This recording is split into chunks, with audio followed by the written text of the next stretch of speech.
Broadcasting from Manhattan Beach and the World Wide Web, you're listening to CHSR, HealthyLife.net. As a service to our listeners, this program is for general information and entertainment purposes only. CHSR, HealthyLife.net does not recommend, endorse, or object to the views, products, or topics expressed or discussed by show hosts or their guests. We suggest you always consult with your own personal, medical, financial, or legal advisor.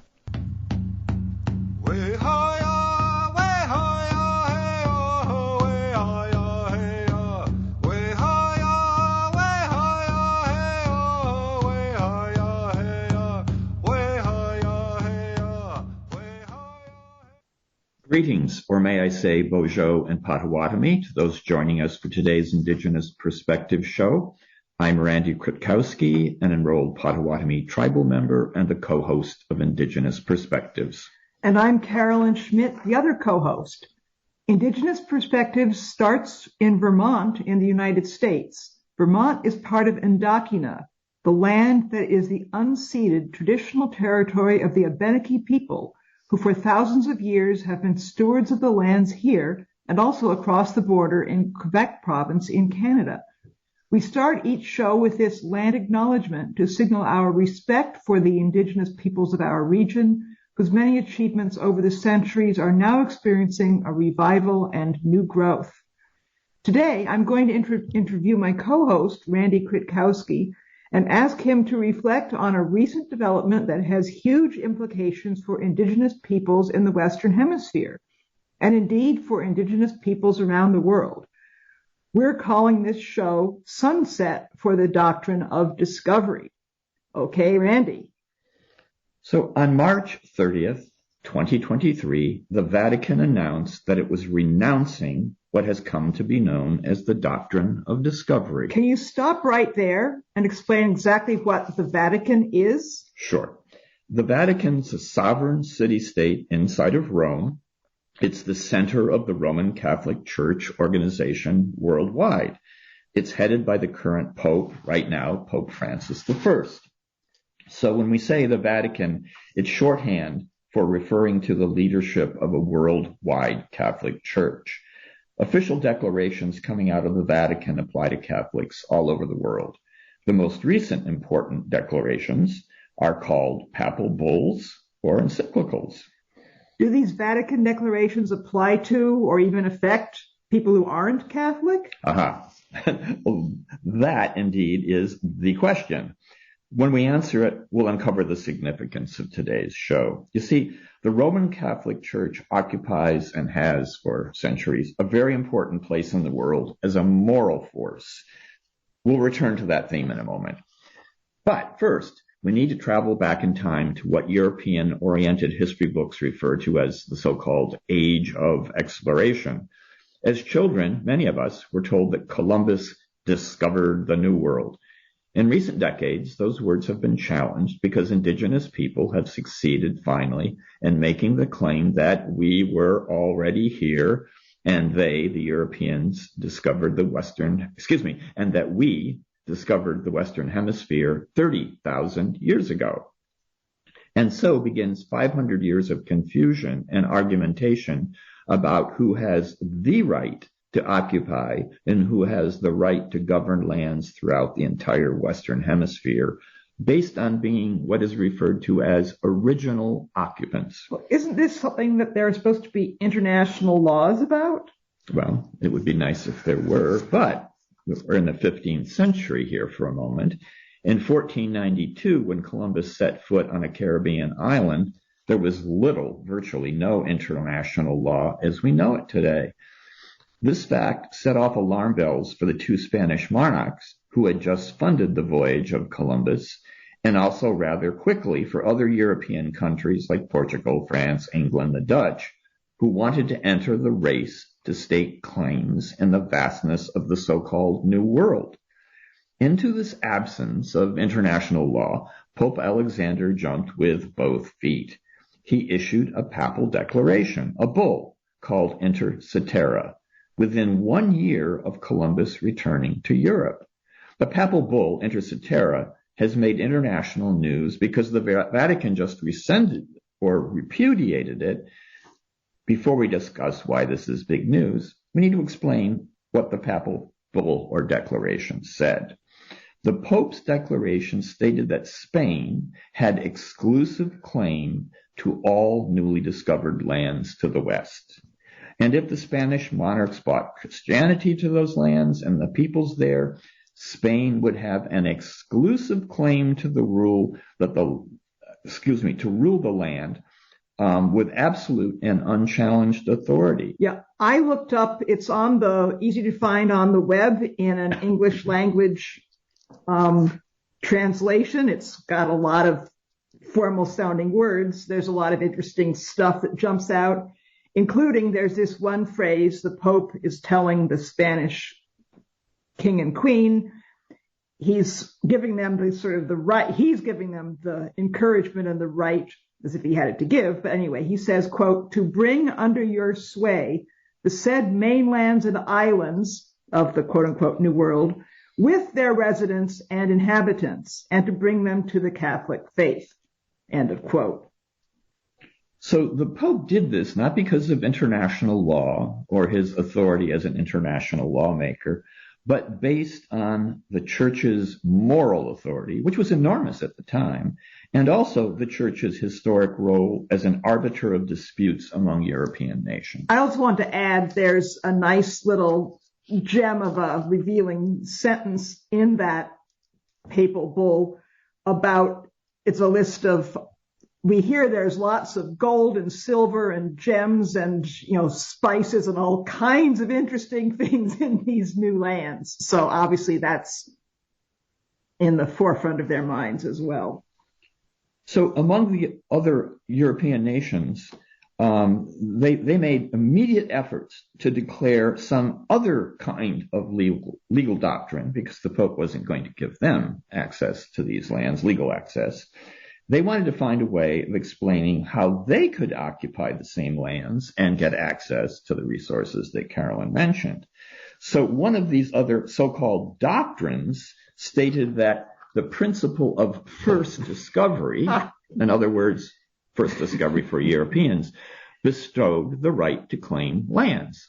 So, for example, England sent John Cabot to sail up the coast of what is today North America, essentially New England and Canada, and to eyeball it, and thereby, like Columbus, to, quote, discover it. The French immediately declared that merely eyeing the new lands did not justify claims of control. The Dutch and the Portuguese argued that those who settled and developed the empty lands, as they were called, lands they referred to as unoccupied and undeveloped, had legal control. So under this new doctrine of discovery meant actual settlement and actual economic development. So European countries fought wars for centuries over this disputed concept of what does first discovery mean? Unfortunately, indigenous people of the Western Hemisphere were caught up in these wars, which had the effect of continually depriving them, I should say us, of more and more of our lands. Now, if this is confusing, that's because it was then and still is. Okay, is it fair to say that what we need to take away from this are the words discovery and doctrine of discovery? These words and an ever-expanding concept of what constituted discovery became the legal rallying cry and foundation for a lot of these different European and later countries like the United States and Canada actions, and the foundation of what is now called in the United States Indian law, or what one of our guests on a previous podcast, Peter Dorico, called anti-Indian law. So let's circle back to March 30th of this year. The Vatican just repudiated its own doctrine of discovery. So isn't this the end of it? Isn't it a new beginning for indigenous peoples who no longer will have land seized under some sort of fuzzy legal principle that's been kicking around for so long? Well, that's sort of been the wish of indigenous people for centuries and been the vociferously exclaimed wish of indigenous advocates in recent decades. We could wish for such a simple and direct outcome, but the reality is a lot more complicated. I think that what we hope to achieve in this particular Indigenous Perspectives podcast is an understanding of how the doctrine of discovery took root in the laws and courts of the United States and Canada, and why it's been so challenging to uproot a twisted knot of legal precedents that took hold. At the same time, I think today we can offer and perhaps set forward a challenging set of insights concerning how dwelling on the now defunct doctrine of discovery might unwittingly continue to disempower indigenous people. Okay, so we're saying the Vatican just pulled the legs out from under this. So can you start to explain the whole bundle of legal fictions and assumptions that grew up around the doctrine of discovery? Because for me, at least, the whole point of this is trying to understand where we are today and where to focus our energy next. Well, indeed. And the very term doctrine of discovery, single doctrine of discovery, is a fiction that was created in part by American courts and in part has been enhanced by scholars who use the singular notion of a doctrine, which implies that somehow it's this coherent principle. It sounds scary too, a doctrine, like you're supposed to obey it. Well, as our guests on previous shows have pointed out, what we're actually dealing with is more appropriately, and Native Americans often refer to it as the doctrines of discovery.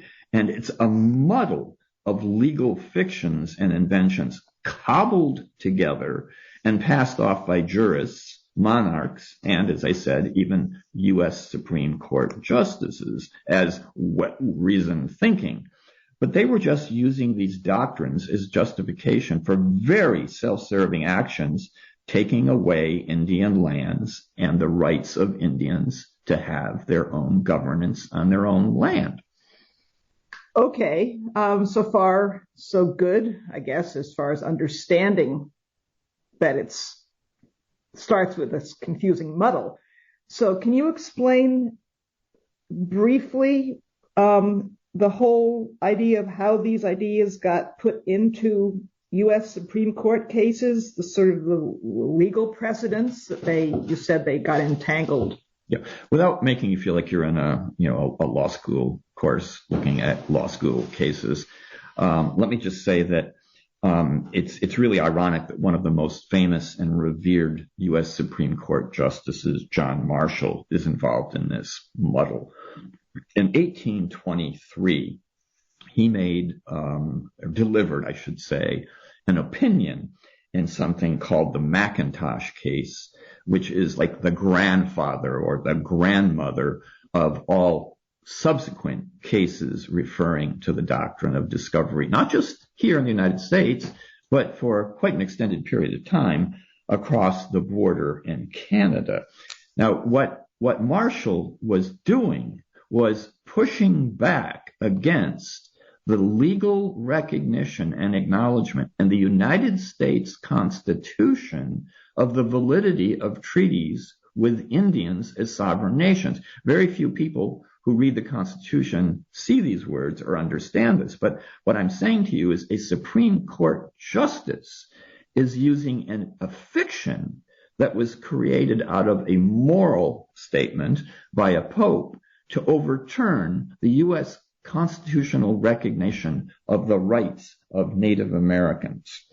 So once a Supreme Court justice delivers such an opinion, other courts refer to it, and it becomes precedent. And every time they refer to this, the precedent grows deeper. Its roots grow much more strongly into our legal system. Okay, yeah, I do understand that this McIntosh case was connected with the Cherokee Nation losing their treaty-guaranteed rights to their own land in Georgia and being pushed off it and forced on their Trail of Tears to Oklahoma.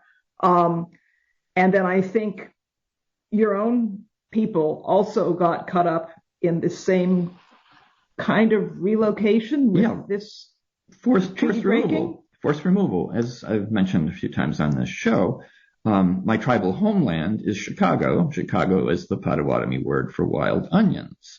And under the Indian Removal Act, which followed fairly quickly on Justice Marshall's opinion, it was decided to force Native Americans to move west of the Mississippi. And my tribe was marched at gunpoint, our leaders manacled and put in wagons, and taken from the forests and lake region of the Northwest to the prairies of Kansas. And a significant number of tribal members died on that journey. That's why it's known in our history as the Trail of Death. And this kind of action that was repeated across the colonial landscape can all be traced back to the so-called Doctrine of Discovery. That's why this has been so controversial and such a point of irritation and outrage in Native American communities for more than a century, and in recent decades been a primary concern that we have. So as I said, even Canadian courts that are sometimes in the 19th century deferential to U.S. courts used this court case as precedent. They cited it's kind of like Marshall using a papal decree from a foreign nation as precedent in U.S. national law. The Canadians used U.S. legal precedent. However, since using this precedent in the 19th century, Canadian courts have moved continually away from this and toward recognizing the validity of what they call First Nations, Indigenous people in Canada, to recognizing First Nations rights to have, occupy, own, and manage their own Canadian soil. Okay. Well, that sounds like moving along in a good direction. Now, I know you want, before we have to break for our first break, I know you want to make the point about the Ruth Bader Ginsburg footnote in a 2005 opinion that keeps being brought up. And as I understand, you're saying it's way exaggerated. So, sorry, I'm taking you back to law school class for just a moment. The scholars and Indigenous advocates like to point to our beloved Ruth Bader Ginsburg, who was a very progressive voice on the Supreme Court, and say, oh my God, even Ruth Bader Ginsburg cites the Doctrine of Discovery in this case where she ruled against the Oneida in Upper New York State. And if you go and actually read the court case that they're referring to, the Doctrine of Discovery is a footnote in the court case, and it is essentially irrelevant to the ruling in that case. But, and we're going to return to this point, the fact that this is constantly emphasized, this Ruth Bader Ginsburg footnote is emphasized as Ruth Bader Ginsburg deferring to the Doctrine of Discovery, points out how hard it is for Indigenous people to let go of the anger and the fear associated with the Doctrine of Discovery.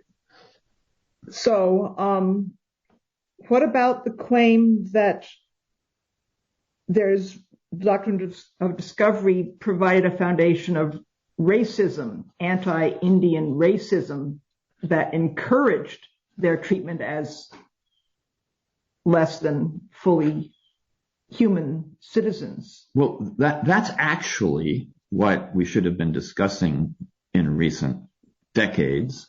And what I hope now that the Doctrine of Discovery has had its moral legs pulled out from under it, I hope that we'll get back to recognizing that the underlying dynamic of the original so-called doctrine of discovery by the Pope and its use by our Supreme Court reflects incredible, intense racism and othering of Native Americans. And that is the issue that is before us, not some dying, withering legal precedent. So is the basic idea to get rid of any kind of fake justifications for racist-based unfair treatment? Well, this getting rid of the formal doctrine of discovery by the Vatican is taking down one of those pillars, but as we'll be discussing in a few moments, many other pillars are still in place and some new ones are being erected. Okay, time for a break. Stay tuned.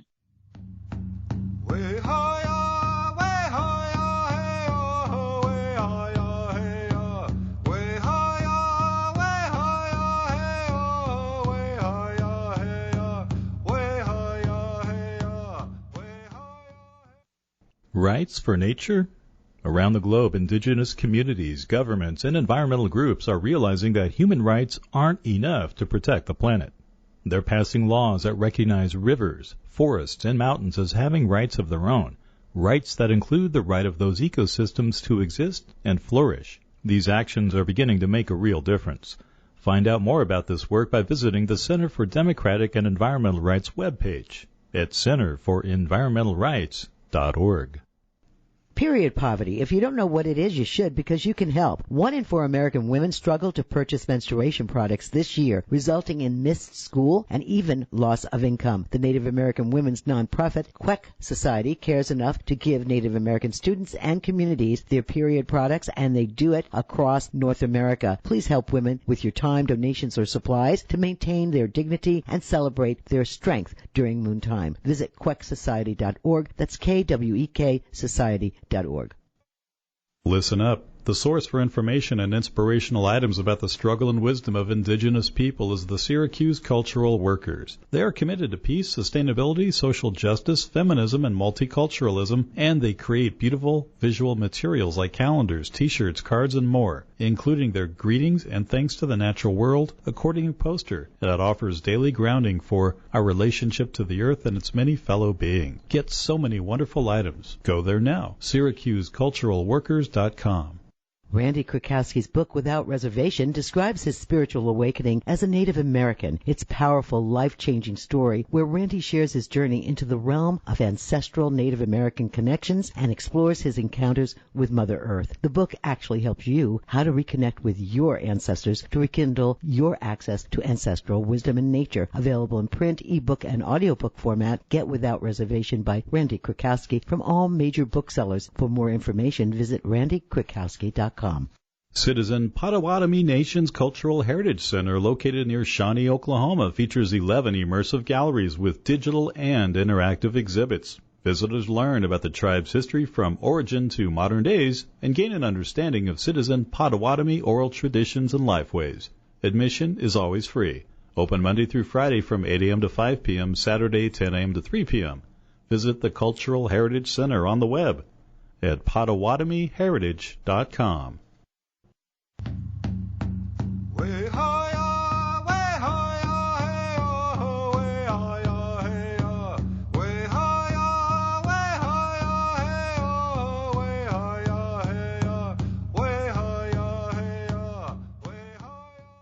Welcome back to Indigenous Perspectives, our program titled The Sunset for the Doctrine of Discovery. And Randy was just talking about the lasting cultural impacts of all of these doctrines of discovery. So it's easy to get into the legal weeds and look at the doctrine of discovery as a legal battle, a kind of nerdy thing. The fact of the matter is, as I was trying to explain at the end of the last segment, that the doctrine of discovery emerged out of racial attitudes in medieval Europe. The doctrine of discovery was given to the king and queen of Spain, who had just expelled people they considered to be inhuman heathens, both Muslims who had been in Spain for centuries, and then Jews. They were othered and treated as less than humans, just as the Spanish monarchs would treat the newly discovered indigenous people in the New World. So it's really important for us to understand that the roots of legal actions and legal principles, as we know from today in our own society, very often have roots that are deeply cultural and very much detached from good, sound legal judgment. So you're saying it's racial and religious prejudices getting all mixed in together? I like the way you phrased it. I would say more racial than religious prejudice, because the other confusion surrounding the so-called doctrines of discovery and the recent rescinding of it is that it is sometimes referred to by scholars as the Christian doctrine of discovery.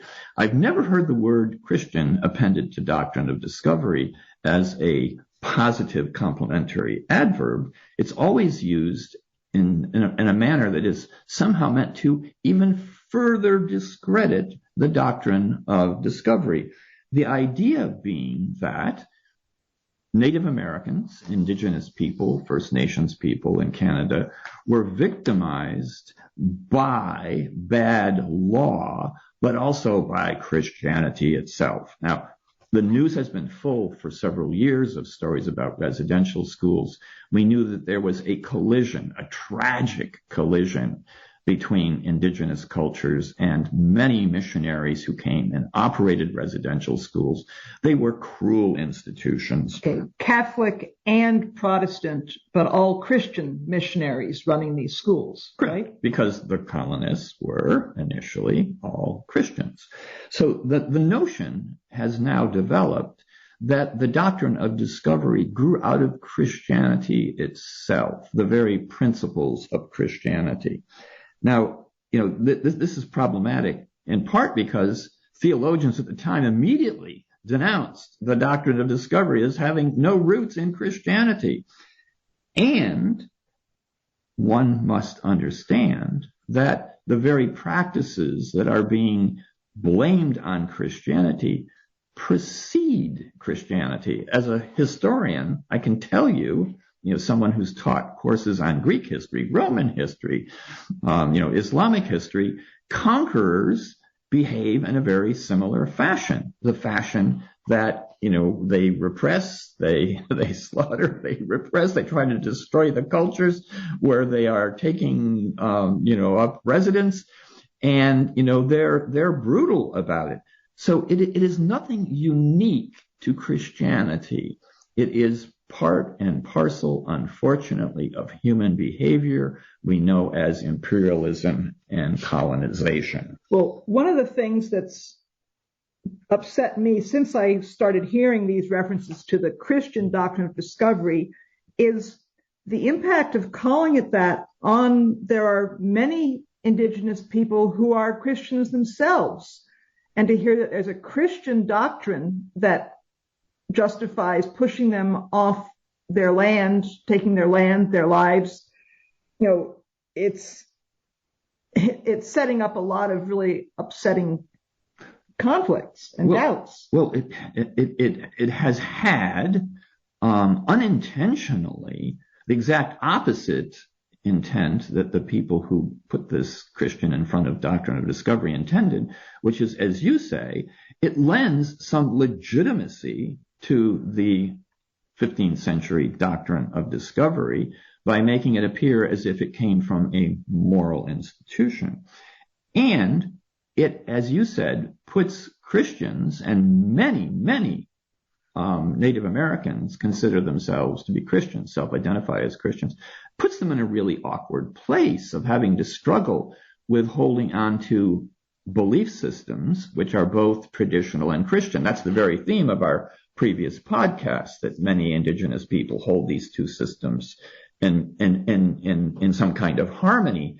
So loading this doctrine onto the backs of Christians makes them squirm and feel uncomfortable and asking the question, how do I reconcile these two parts of myself? Well, I think one thing that a lot of churches, at least in the United States, the Lutherans, the Unitarian Universalists, the Methodists, a whole range of church groups did official like rejections, denouncements of the doctrines of discovery, starting in, I think, 2009 and going along for the past decade. So they obviously were saying, don't call it Christian. It's not our Christianity. I think those are positive things that didn't get a lot of press coverage. So I don't mean to be flippant when I say this, but to some degree, some of what is written about the doctrine of discovery reminds me of kids on a camping trip telling one another stories about the boogeyman and scaring each other witless. I'm not saying that the doctrine of discovery did not do untold harm, but when indigenous people keep telling themselves stories about how powerful it is and how impossible it will be to uproot and get rid of it, what indigenous people and our allies are doing is saying, we're not going to be able to change things. This is just too rooted in the legal system. So now, at this moment in time, we have an opportunity to look and say, aha, the Vatican just pulled the moral legs out from under the doctrine of discovery. So my fantasy as an indigenous person is that indigenous people across the nation would go to federal courthouses and burn a miniature version of the doctrine of discovery in a shell like we do when we burn SEMA, and smudge the courthouse, indicating that this now infamous doctrine has been rescinded by the people who issued it, and make it difficult for federal judges to ever conjure this boogeyman again. Let's lay it to rest and end it now. Oh, that's a great way to end this segment. Stay tuned for the next one.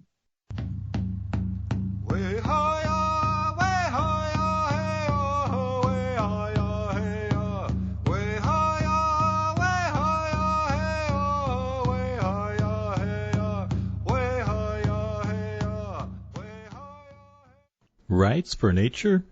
Around the globe, indigenous communities, governments, and environmental groups are realizing that human rights aren't enough to protect the planet. They're passing laws that recognize rivers, forests, and mountains as having rights of their own, rights that include the right of those ecosystems to exist and flourish. These actions are beginning to make a real difference. Find out more about this work by visiting the Center for Democratic and Environmental Rights webpage at centerforenvironmentalrights.org. Randy Kritkausky's book, Without Reservation, describes his spiritual awakening as a Native American. It's a powerful, life-changing story where Randy shares his journey into the realm of ancestral Native American connections and explores his encounters with Mother Earth. The book actually helps you how to reconnect with your ancestors to rekindle your access to ancestral wisdom and nature. Available in print, ebook, and audiobook format. Get Without Reservation by Randy Kritkausky from all major booksellers. For more information, visit randykritkausky.com. Located near Shawnee, Oklahoma, Citizen Potawatomi Nation is Potawatomi County's largest employer with a rich history and culture as a sovereign Native nation. Learn more about CPN by visiting its website, which includes information on services for members, tribal enterprises, government and constitution, the newspaper, and much more. All at Potawatomi.org. That's Potawatomi.org. Period poverty. If you don't know what it is, you should, because you can help. 1 in 4 American women struggle to purchase menstruation products this year, resulting in missed school and even loss of income. The Native American women's nonprofit, Queck Society, cares enough to give Native American students and communities their period products, and they do it across North America. Please help women with your time, donations, or supplies to maintain their dignity and celebrate their strength during moon time. Visit quecksociety.org. That's KWEK Society.org. Don't get angry. Anger is a negative emotion that suppresses your immune system that may cause health problems. Make a positive difference by working together to protect and support your family, friends, and community. Take a break from the dark side. Uplifting and enlightening. Listen to the positive side of podcasts. hrnradio.com.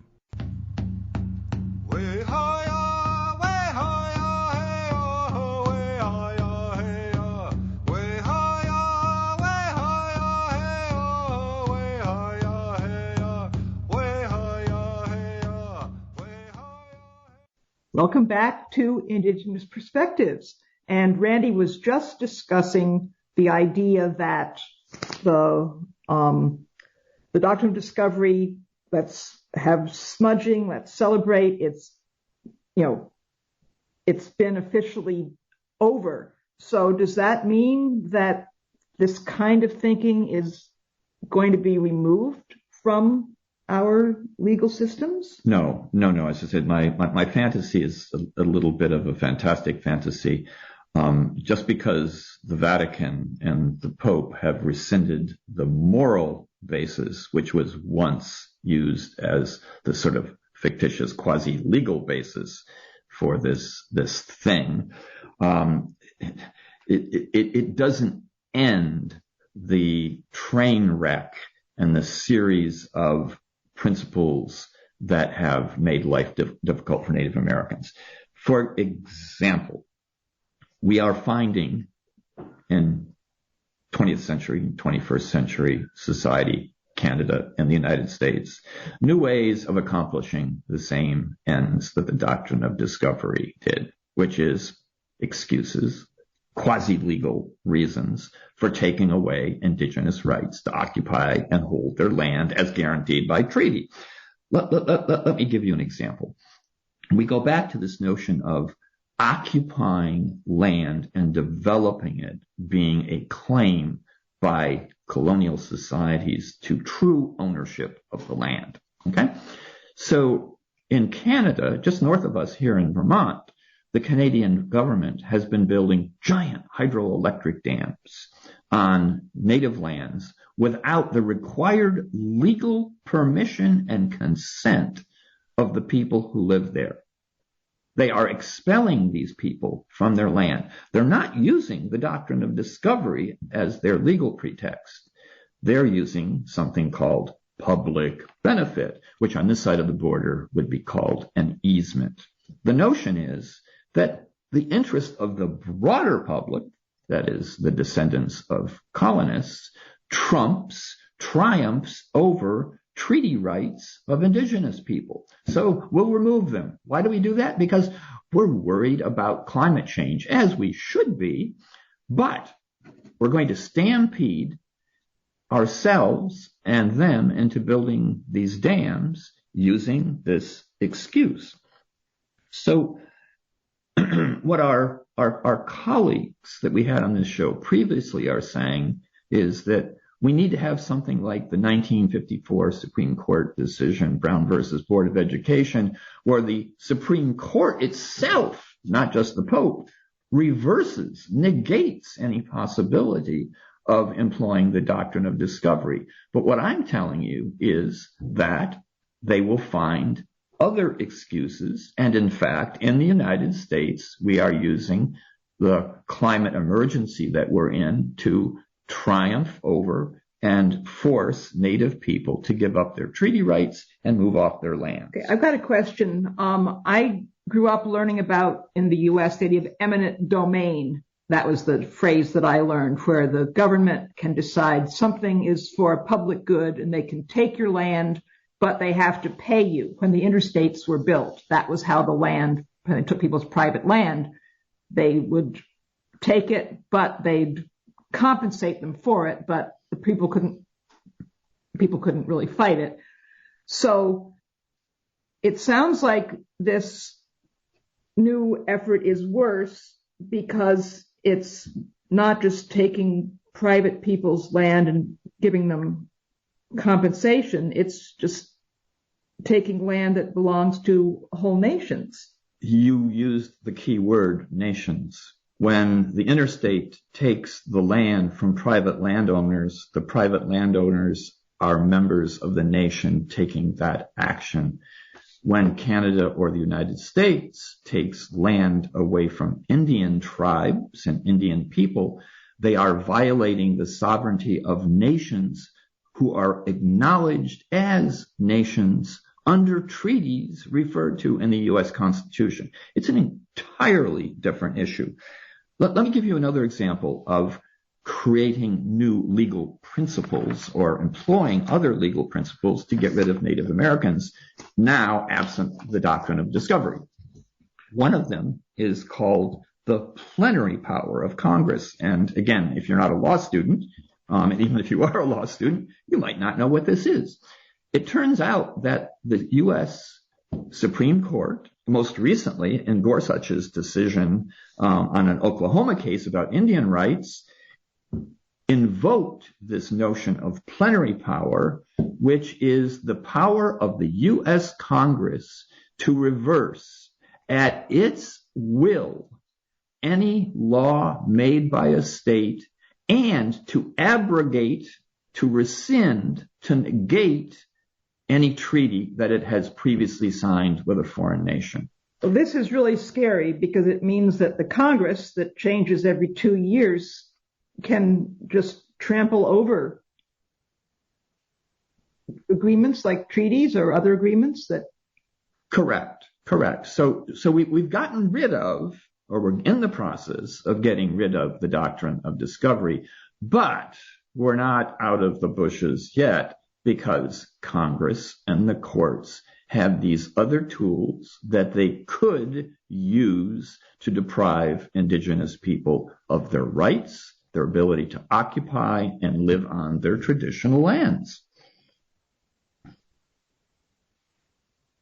So this might sound like a rather gloomy, ending, to where we're trying to take our listeners. But I'm trying not to be wholly fanciful and celebrate prematurely the end of abuse of indigenous rights and violation of indigenous sovereignty.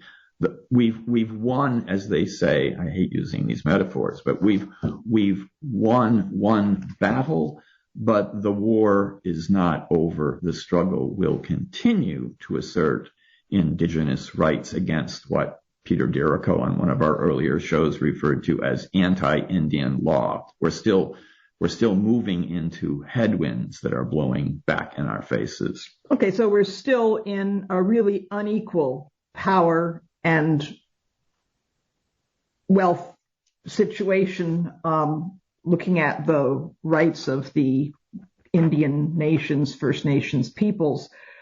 I do see some cultural changes, like the most recent one, the U.S. Forever stamp issued in honor of Chief Standing Bear. He was a Ponca Indian chief, and in the late 19th century, and it was his argument that he was a human being who should be treated as a human being in the American legal system that he made, and he won it. And that set an important precedent that they could no longer, in the court system at least, treat people who were Native Americans as less than fully human. So it sounds like a weird thing to be celebrating, but obviously it's a really, really important point. Yeah. So the reality check here at this point in our program is that we have an important victory, a hugely important victory, but we need to be careful to let our guard down because we face continuing challenges. I think you mean not to let our guard down. Excuse me. That is indeed. Correction. Okay. Stay tuned for our final segment. Just a minute.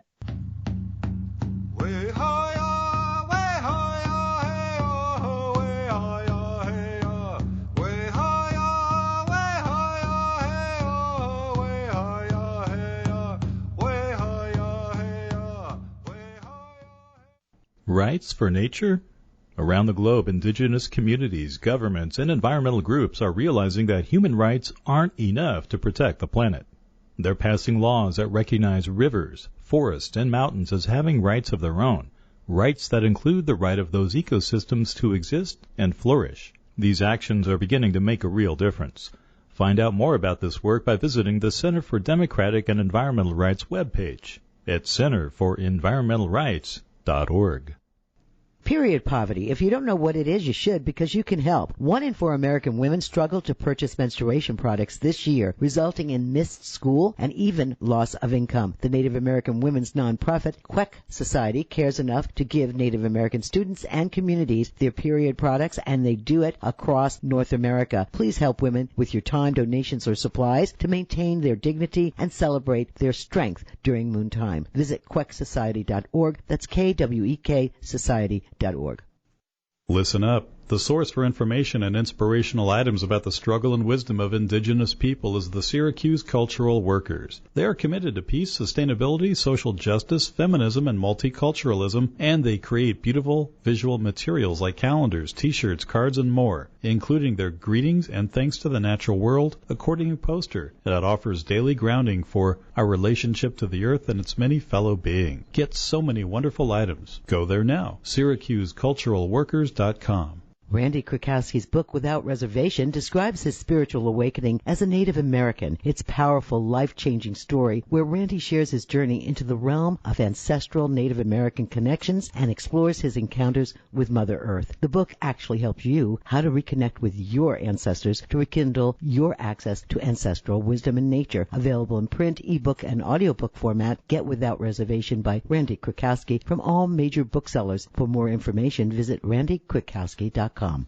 Citizen Potawatomi Nation's Cultural Heritage Center, located near Shawnee, Oklahoma, features 11 immersive galleries with digital and interactive exhibits. Visitors learn about the tribe's history from origin to modern days and gain an understanding of Citizen Potawatomi oral traditions and lifeways. Admission is always free.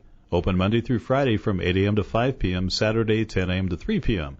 Visit the Cultural Heritage Center on the web at PotawatomiHeritage.com. Where positive people and radio unite. HealthyLife.net.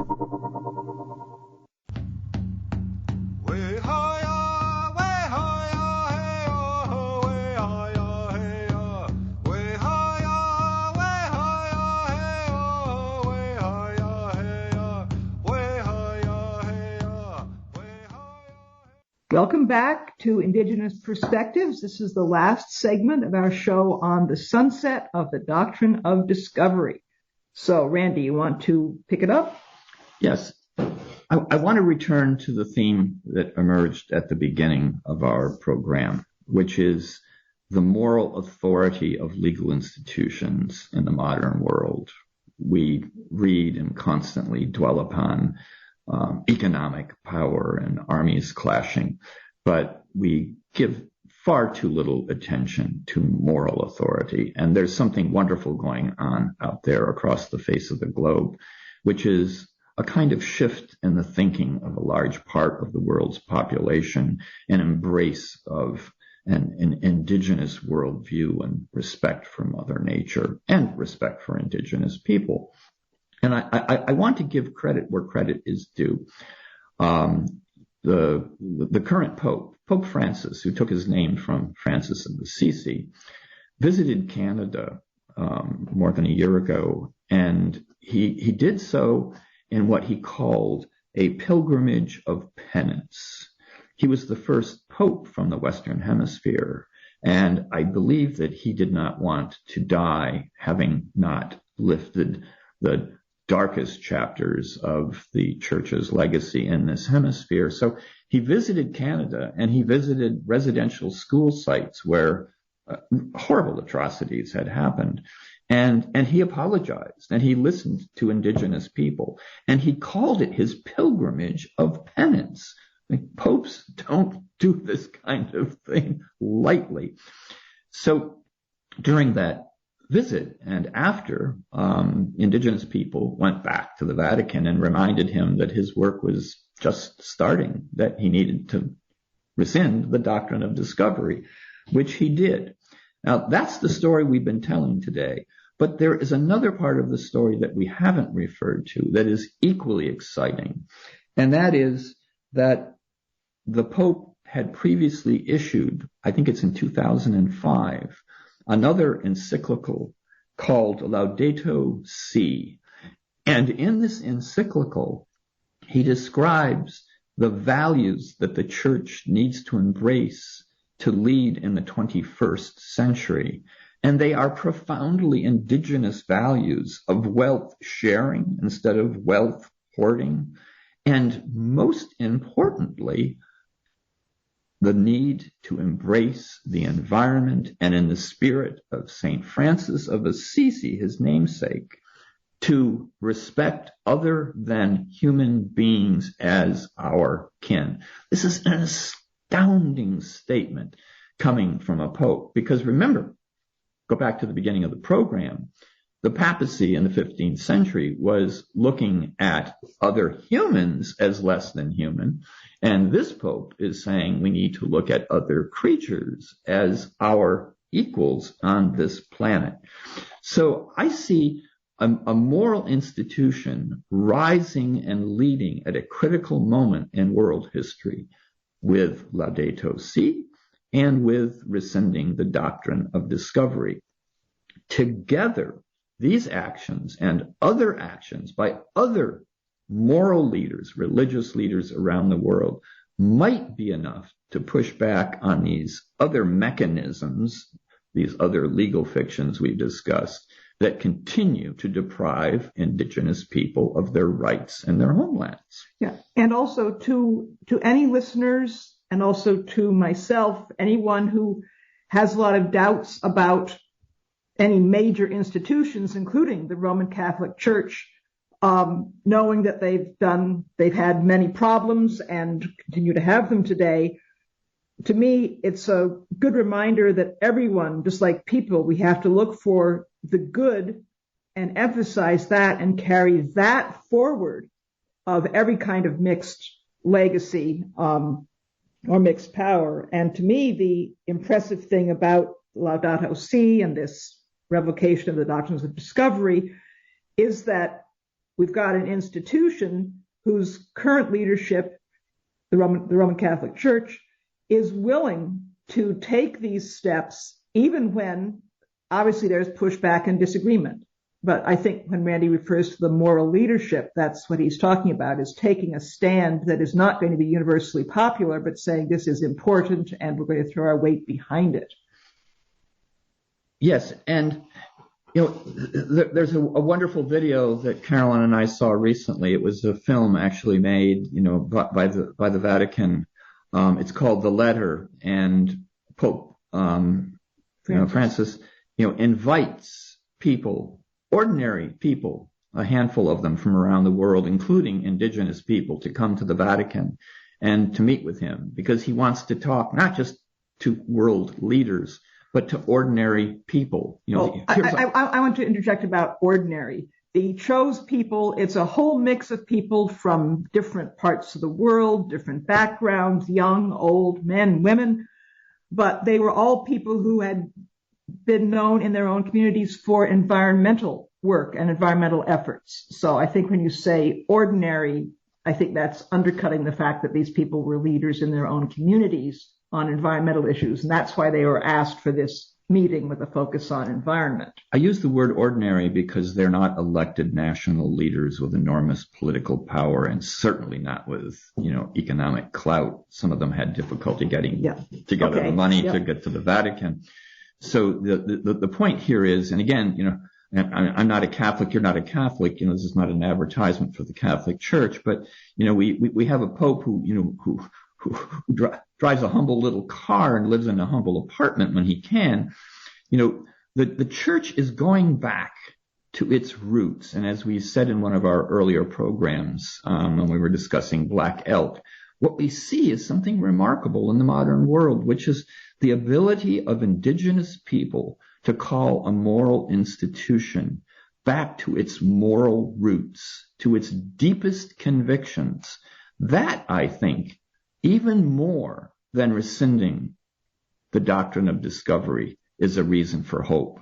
And, as we discussed in one of our shows more than a year ago, perhaps a moment for us, indigenous people, to engage in an act of forgiveness. Not forgetting, but letting go of the anger and the hatred, extending hands and working together to heal this planet and to heal our fractured and divided societies. All right, Randy. Thank you.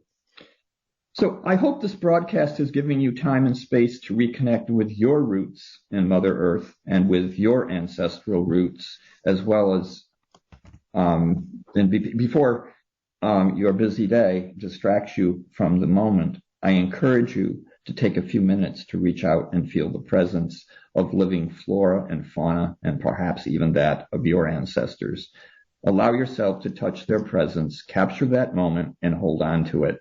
And also, if you will, write to me and let me know about your experience. I can be contacted through my website at randykritkauski.com, where you can also find transcripts and supplemental materials for all Indigenous Perspective shows, including today's. Thank you. Miigwech.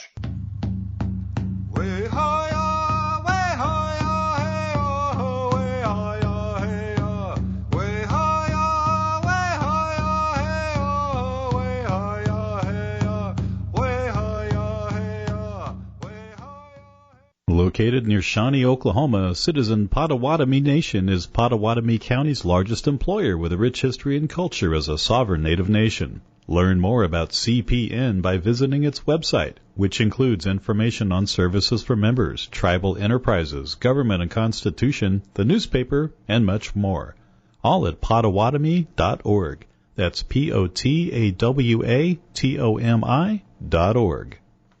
Randy Kritkausky's book, Without Reservation, describes his spiritual awakening as a Native American. It's a powerful, life-changing story where Randy shares his journey into the realm of ancestral Native American connections and explores his encounters with Mother Earth. The book actually helps you how to reconnect with your ancestors to rekindle your access to ancestral wisdom and nature. Available in print, ebook, and audiobook format. Get Without Reservation by Randy Kritkausky from all major booksellers. For more information, visit randykritkauski.com. Citizen Potawatomi Nation's Cultural Heritage Center, located near Shawnee, Oklahoma, features 11 immersive galleries with digital and interactive exhibits. Visitors learn about the tribe's history from origin to modern days and gain an understanding of Citizen Potawatomi oral traditions and lifeways. Admission is always free. Open Monday through Friday from 8 a.m. to 5 p.m., Saturday 10 a.m. to 3 p.m. Visit the Cultural Heritage Center on the web at PotawatomiHeritage.com. Remember, help for a positive life. www.healthylife.net.